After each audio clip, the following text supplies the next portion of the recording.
How to find the sweet spot when choosing a product. While Amazon FBA handles a lot of the more technical and fiddly aspects of reselling for you, those being storage and delivery, you are ultimately responsible for the most important decisions, the ones that will ultimately dictate whether your business thrives or sinks. And the most important of these, choosing your product. So how do you go about picking a product that you want to sell? Let's see how to find that sweet spot. Pricing and profit. The first thing to consider is the pricing and profit. How much you can sell this product for realistically while remaining competitive, and how much profit you would make from that. Be sure to do your research to see what the competition is doing, and make sure that you think about the fees that Amazon will add. You can use the free FBA calculator for Amazon to work this out, and there are many common strategies for working out pricing. Keystone pricing, for instance, or the 1 to 5 method.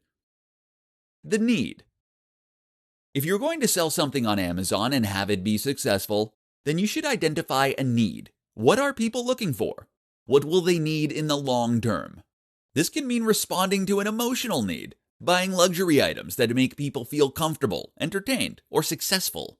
Or it can mean responding to a physical need, such as eating or transport.